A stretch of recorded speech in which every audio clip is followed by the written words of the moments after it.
We're at HRPA 2015 speaking with a celebrity in the marketing world, Scott Stratton. Scott has written several books, UnMarketing, Unselling. He's a speaker, and we're very interested in understanding the connection between HR and marketing that he'll be speaking about today. What the heck does marketing have to do with HR? That's the question from a guy being in HR and in marketing. How does that even happen? Well, I had to get out of HR because I realized I hate people. So I had to move fields to a field that, hating people was an asset, which is marketing. So what people don't realize, because they're so separated in companies, that marketing and HR play off the same thing. It's people. It's psychology. It's human nature. Marketing deals with outside. HR deals with inside. That's the only difference. And the best way to market is to hire well. That's it. Marketing is what people do. Marketing isn't about just ads and trade shows and flyers and advertising, how it works. It's about people. You can have the greatest campaign in the world, but if your foot soldiers, your front line, the people who ring up the sale, the people who are on the phone, if they are not following through, nothing matters.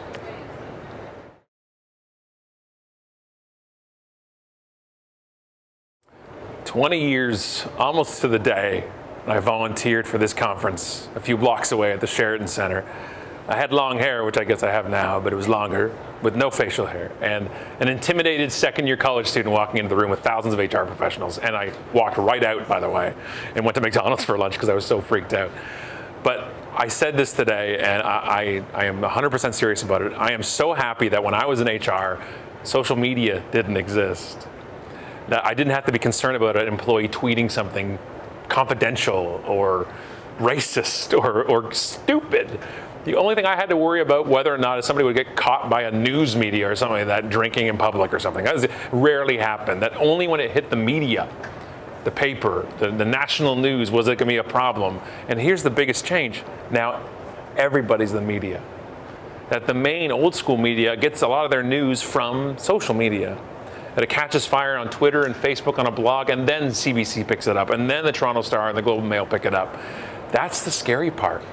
Everybody is now a breaking story. It just hasn't broke yet, and that would be enough to freak me out. I think about real-time reaction and marketing and even HR is that nobody's ready for real-time. Like they think, oh yeah, it's real-time. It's a buzzword. No, it's like a live chat 24/7 that's happening now. That we used to. I remember back in the day when I was employed, in HR and corporate world, that we would actually have time.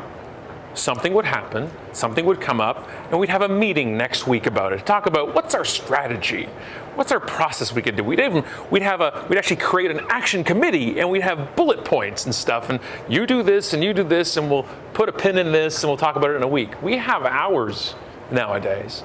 We are a 24/7 world, and now we're a real-time 24/7 world, which means keeping our ear to the ground, listening. Employees are talking, customers are talking. We just want to be, are we willing to listen or not? And I think companies that opt out of that say it's not for us, then your audience, your employees and your customers are still going to be talking. You're just not going to be listening. And it doesn't matter to them if you are or not.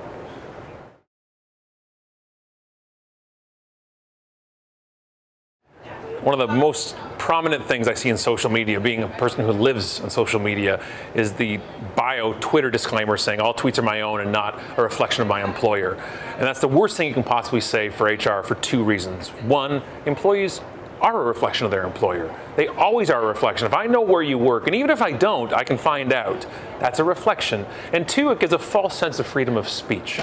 I think a disclaimer means I can say what I want because there's no consequence, and that is not even remotely true.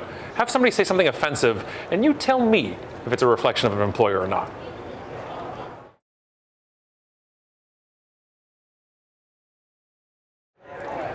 I say hiring for passion is all the time, and what I mean by this is I can teach tactical skills. If I'm hiring for retail, I can teach you how to work a register, how to do returns. If I'm doing accounting, I can teach you individual processes and policies in a company.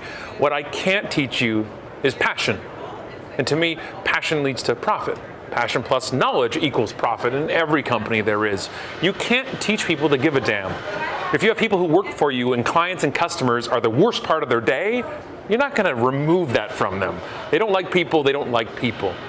If people just care, I'll hire that 9 times out of 10. I used to ask for years of experience, when in reality, I wanted to know, did they care?